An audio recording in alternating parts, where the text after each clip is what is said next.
mwami Yesu kuko wabisezeranye natwe uzaza ntuzatinda. Reka tugusabe ngo utegure imitima yacu kandi uduhe gutegura inzira ubwo uzaza uzasange twiteguye. Amagambo unyuza mu kanwa kanje n'ibitekerezo byo mu mitima yacu bikubera igitambo gishimwa nawe uyu munsi kubwa Yesu Kristo umwami wacu. Noheri nziza, Noheri nziza. Haleluya. Turashima Imana kubwa Noheri, turashima Imana kubw'Imana yihinduye umuntu ikaba ibana natwe. Uyu munsi turavuga ku magambo avuga ngo Yesu aradusobanukiwe. Yesu aradusobanukiwe. Haleluya. Nabuze ikinyarwanda cyiza nayakuye mu Cyongereza, muri Kinyarwanda cyiza nayashyiramo, ariko kubwo gutranslatinga na ngenekereje nasanze navuga ngo Yesu aradusobanukiwe. Yesu adusobanukirwa mu byiciro byacu twese turimo. Uyu munsi turibanda cyane cyane ku gice cya kabiri cyadusomewe, ariko gifitanye n'isano n'igice cya mbere. Turareba Yesu nyuma y'ukwezi avutse, bamaze gukurikiza imihango yo kwezwa, ababyeyi be bamuzana mu rusengero mu nzu y'Imana kumumurika kugira ngo abatambyi bamutambire igitambo. Bakurikizaga imico y'umucyo yose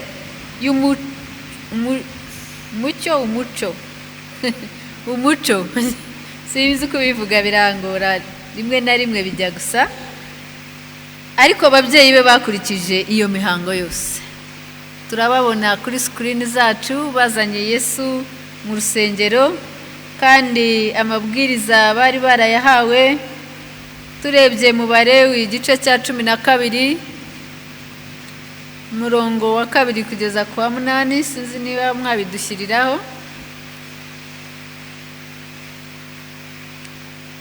Ndetse no mu Kuva igice cya 13 umurongo wa 2 n'uwa 12 naho babivugaho mu gihe bakibishaka, ariko nagira ngo mbereke ibyiciro by'abantu babonanye na Yesu baje kumumurika. Ubwa mbere Yesu yaje ari nk'umwana. Ubwo rero abana, Noheri nziza. Abana barahari? Noheri nziza abana. Yesu yabaye umwana. Amen. Yesu yabaye umwana. Yesu yaje muri iyi si aza nk'umwana. Nta kintu kinezeza abana nko kumva inkuru z'ababyeyi babo bababwira ngo nabo bari abana. Ntabwo abana bajya bemera ko ababyeyi babaye abana, kuko yavutse akabona uri mukuru, atekereza ngo wowe. Nanjye kera najyaga mbibaza, najyaga mbwira papa, ni wowe papa wawe nindi, mama wawe nindi.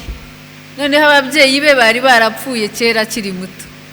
Rimwe yamfashe ukuboko anjyana mu rutoki, anyereka ahantu bahambye se, aravuga ati papa wanjye abamo hano. Twajya dukina nkabuza abandi bana mutakandagira sogokuru, bavuze ngo abamo hano, ariko nkibaze impamvu bamushyize aho ngaho. Abana rero mujye mubabwira inkuru z'uko mwabaye mu bwana bwanyu. Abana, ababyeyi bacu bose babaye abana, buri muntu wese yabaye umwana, ariko cyane cyane inkuru nziza nuko umwami wacu Yesu yabaye umwana.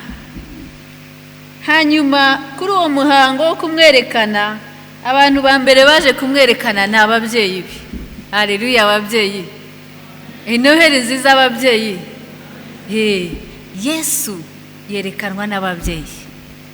Ababyeyi ni umugabo n'umugore. Ubwo abagabo n'abagore twese turahagarariwe, sibyo? Uburinganire tayari burahari. Abagore n'abagabo, umugore n'umugabo bazana umwana Yesu kumwerekana. Hanyuma bahageze bahasanga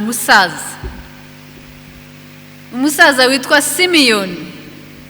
Yaba ariho muri iyi minsi tuba twirwa tumwita umusaza, cyangwa se twaba tugiraho tukavuga ngo muzeyi Simiyoni. Muzeyi Simiyoni Bibiliya yamuvuzeho neza ngo yari umuntu w'umukiranutsi. amen. Nubwo yari umusaza ariko yari umuntu w'umukiranutsi. Abasaza nabo bakaba bahuye na Yesu kuko yerekana kwe ngo kandi yaritondaga. Ndibuka neza ko nigeze kuvuga kuko igisobanuro cyo kwitonda ntabwo ari umuntu uceceka. Abantu benshi tugira ngo umuntu ucecetse niwe witonda. Iyo bakubwiye ngo umuntu aritonda baravuga ngo ntajya avuga, aritonda. Ntabwo ariko kwitonda.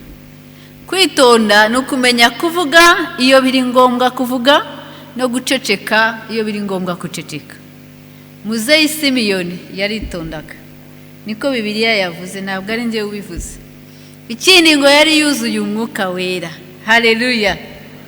Abasaza bacu tumenyereye kera bakundaga inkono y'itabi, bakuzura umwotsi w'itabi. Abandi bagakunda akaga gashaririye bakuzura inzoga. Ariko Muzeyi Simiyoni ngo yari yuzuye iki? Umwuka wera. Hanyuma ngo umwuka wera ku munsi wo kwerekana Yesu aramuyobora, aramuterura, aramurongora, amujyana ku rusengero. Ababyeyi ba Yesu bazanye Yesu, Muzeyi Simiyoni yari yahageze. Hanyuma ngo aterura uruhinja Yesu. Simpamya ko ari we mwana wenyine yari ateruyeho wenyine, ariko amuteruye yuvura uruhinja rutandukanye n'izindi mpinja yigeze ateruraho mu buzima bwe. Umwuka wera arongera aramubwira, maze Simiyoni arahanura. Haleluya. Simiyoni arahanura. Umwuka wera ngo yari yaramwibiye ku ibanga kandi arigenderamo kandi araribika. Aramubwira ati ntabwo uzapfa utabonye agakiza ka Isirayeli. Ntabwo uzapfa utabonye Mesiya. Ntabwo uzapfa amaso yawe atarabona Kristo. Arabyizera, abigenderamo, arabitegereza. Haleluya. Isezerano ry'Imana rikenera gutegereza. Simiyoni yararitegereje. Aritegereza n'igishyika, aritegereza n'urukumbuzi, aritegereza na konekisiyo. Mwuka wera agahorana nawe, agahora yumva ijwi ry'umwuka wera, agahora amwumvira aho amuyobora, akayoborwa n'umwuka wera. Simiyoni afata urwo ruhinja avuga ibintu bitatu nshaka ko tuza gutahana, ariko mbere y'uko ngera aho ngaho ndagira ngo mbereke n'ibindi byiciro by'abantu. Aba babyeyi ba Kristo bazanye Yesu mu nzu kwerekanwa, bazanye n'inuma ebyiri. Izo numa nazo iryo turo ryabo ryerekana icyiciro barimo. Mu byiciro by'ubudehe by'uyu munsi turimo, ntabwo Yosefu na Mariya bari mu cyiciro cya A, oya. Nta nubwo ntekereza ko bari muri E, harya ni E yayindi, oya. Ariko Yesu ibyiciro byose aduhurizamo, twese ni uwacu. Haleluya. Ntabwo Yesu ari uw'abakene gusa, nimuze kuvuga ngo navuze ko Yesu ari uw'ibyiciro. N'aba A nabo Yesu arabagira, kuko mwibuke ngo Yesu uyu niwe waremye isi n'ijuru, kandi ngo izahabu n'ifeza n'ibyande, ni na Yesu w'abakire, akaba na Yesu w'abakene. Ubwo rero twese tugize gute? Turimo. Umva rero Yesu turimo twese dufite, umva ibintu Muzeyi Simiyoni yamuvuzeho, ibintu bitatu nshaka ko wibuka. Yaravuze ngo amaso ye abonye agakiza. Yesu ni agakiza. Haleluya. Mbwirira mugenzi wawe ati Yesu ni agakiza. Yesu ni agakiza. Iyo ubonye Yesu uba ubonye agakiza. Amaso ya Simiyoni yabonye agakiza. Abwira Imana ati sezerere, icyo nari ntegereje nakibonye, ngende mu mahoro, amaso yanjye yabonye iki? Agakiza. Uru ruhinja bari baje kwerekana ni agakiza, ni umukiza wacu. Umukiza iyo akujeho, iyo wakiriye umukiza urakira. Siko bimeze? Niko bimeze. Niba ushaka guhakanya Muzeyi Simiyoni, uzasome ubutumwa bwiza bwa Luka igice cya 19. Urebe umugabo witwa Zakayo wari warajujubije abantu abiba. Zakayo wari warajujubije abantu abaca amande, akarenzaho kugira ngo abone nayo kujya mu mifuka. umunsi Yesu yamusuye yaravuze ngo agakiza kageze mu nzu yanjye, arahaguruka aravuga ngo ibyo mfite ndabiha abakene, ngo nabo n'ibyo ndabasubiza inshuro enye. Ako ni agakiza yari yabonye. Yesu rero mbabwira ni agakiza.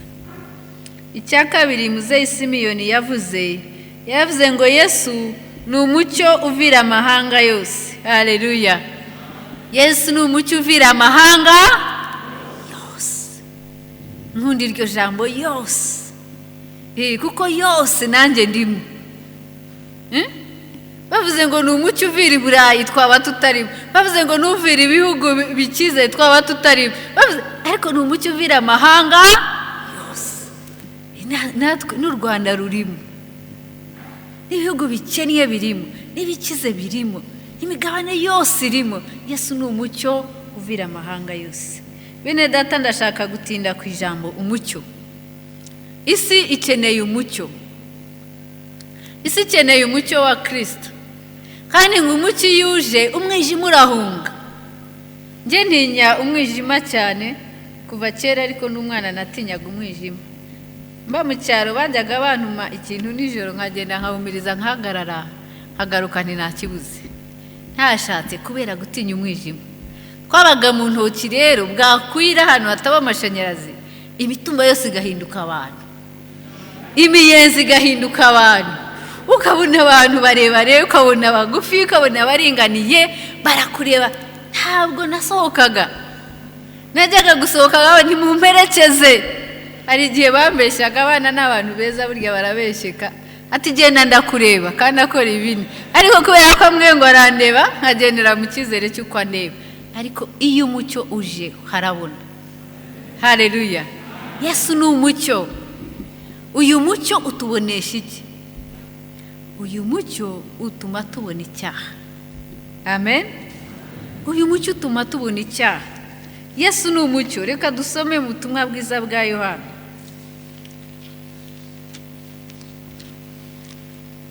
Ubutumwa bwiza bwa Yohana igice cya mbere duhere ku murongo wa 6. Hariho umuntu watumwe n'Imana witwaga Yohana. Uwo yazanywe no guhamya iby'umucyo, ngo atume bose bizera. Icyakora uwe si wo mucyo, ahubwo niwe wahamije ibyawo. Uwo mucyo niwe mucyo nyakuri, kandi ubwo nibwo yatangiraga kuza mu isi ngo amurikire umuntu wese.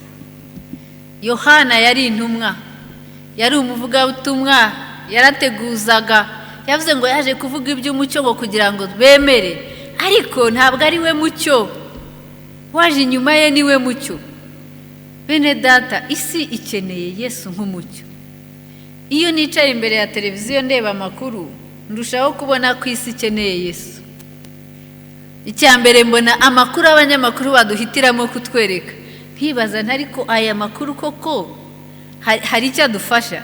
Rimwe na rimwe usanga wenda ayakadufashije barayareka, atadufasha akaba ariyo batwereka. Ariko ni ukutwereka ko Yesu, abanyamakuru bacu n'abandi si abacu hano gusa mu Rwanda, isi yose. Nubwo wareba CNN n'izindi tureba na France 24, urabibona ku isi ikeneye Yesu kugira ngo atubere umucyo. Dutange amakuru nyamakuru, dutange amakuru afasha abantu kandi yubaka abantu.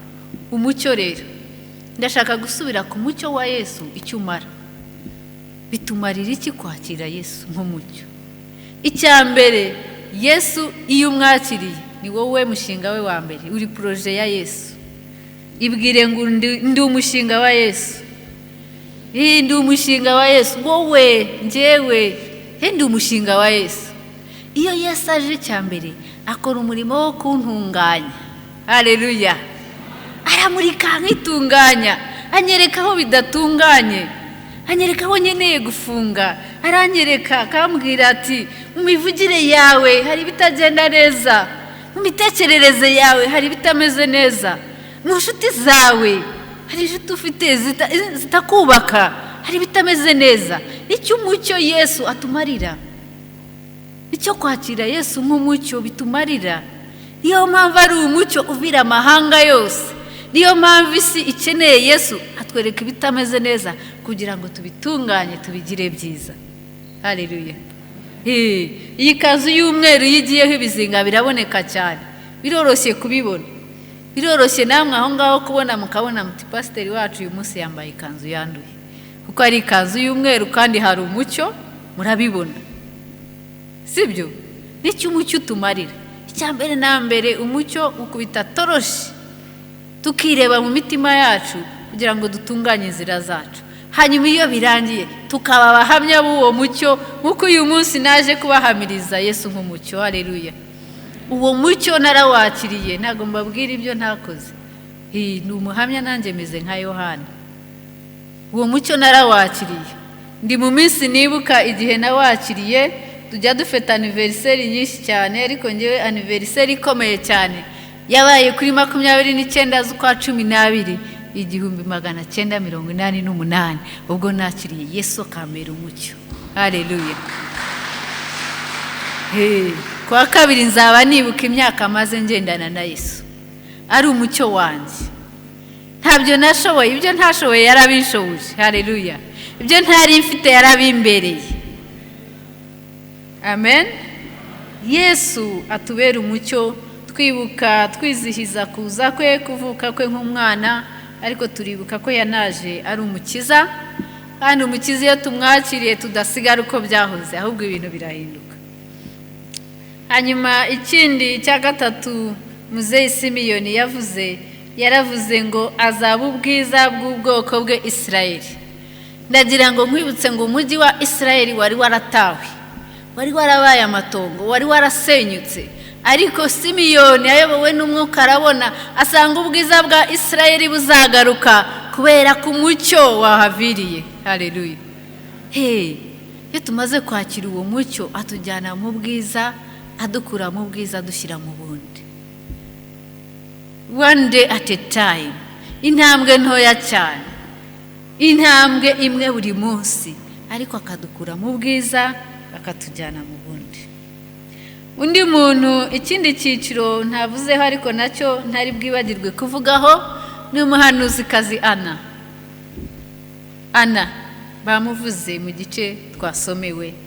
Ana yamaze imyaka myinshi ari umupfakazi, yamaze imyaka 7 gusa abana n'umugabo we, amaze gupfakara ahitamo kwibera mu nzu y'Imana.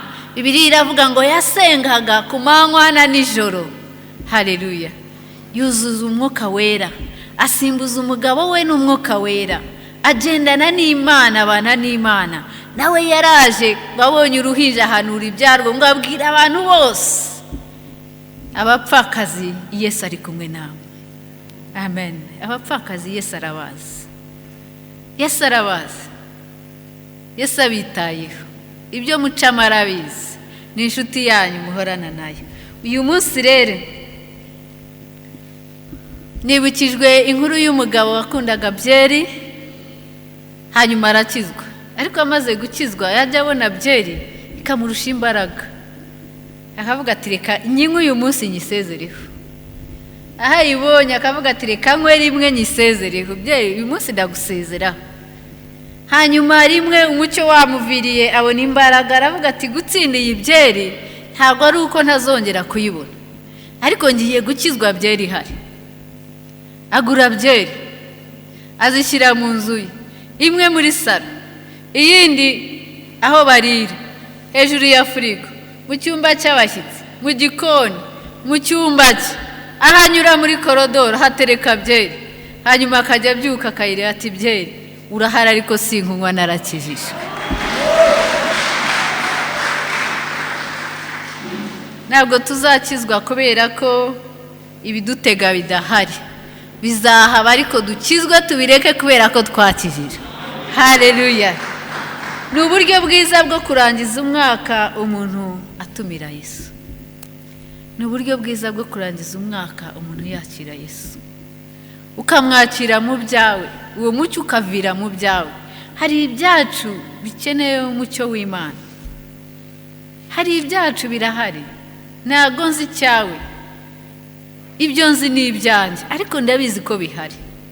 hari ibintu dukeneye kureka itoroshi y'Imana ikamurikaho, hanyuma tukabirekera Yesu akadushoboza, akaduteza intambwe tukava mu bwiza tujya mu bundi.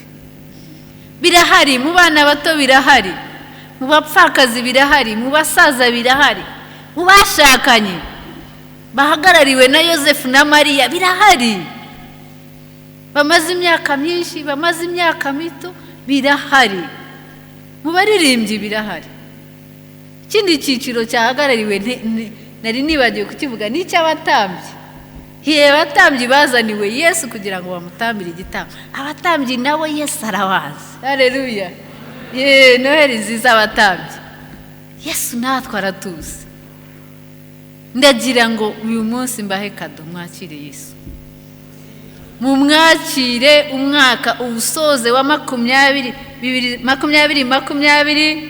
Benshi tumara kuvuga ngo uyu mwaka ngo ngewe sinkubara, ni umwaka wapfuye. Wakire Yesu arawuzura, ntabwo wapfuye, turiho. Yupfa ntabwo tuba turiho, umwaka ntabwo wapfuye, Imana yaraturinze muri uyu mwaka. Nagira ngo mbahe n'uburyo bwiza bwo gusoza umwaka ugatangira ubundi uri kumwe na Yesu. Haleluya. Ifite anniversaire nziza isoza umwaka. Nakiriye Yesu mu gihe cyiza, nyuma ya Noheli, imbere ya Bonane isanga ndi mushyashya. Hanyuma Yesu ikindi kintu akora, aratuguranira. Bene data, ikintu cya mbere turwana nacyo ni irari ry'umubiri. Iyi mibiri yacu ni intambara. Iyo tubatiza turabivuga ngo uzarwana n'isi n'umubiri na Satani. Iyi mubiri rero ni umwanzi wacu wa mbere, ariko Yesu ajya atuguranira. Inyota y'ibyo twari dufite Yesu akabigurana. Mpora mbivuga ngo nakundaga utubyiniro. Yesu yahakuye urwo rukundo rw'utubyiniro ahashyira indirimbo. Haleluya. Nkunda indirimbo, nkunda kubyina, nkunda kunyeganyega. Kubera Yesu, kubera umucyo wa Yesu, ibyo wankoreye ntabwo nari mwiza, ntabwo umuryango wanjye wari kubimpa, ababyeyi banjye n'abandeze ntibari bazi Imana, ariko Yesu yambereye ababyeyi, iranyirerera, inkuramo umuntu, inkuramo umuhamya wo guhamya uwo mucyo. N'uwo mucyo naje kubabwira rero. Ndagira rero ngo abashaka kwakira Yesu ntabwo bitera isoni. Ushaka kwakira Yesu, urangize 2020 wakiriye Yesu, aricyo kintu kikubayeho, uzavuga ubuzima bwawe bwose, uhaguruke dusengane nawe. Wakire Yesu akuvishiriza umucyo. Imana iguha umugisha, Imana iguha umugisha. Uhaguruke wakire Yesu, ntabwo bitera isoni kugendana na Yesu. Kansabe Sabdina azasengera aba bantu.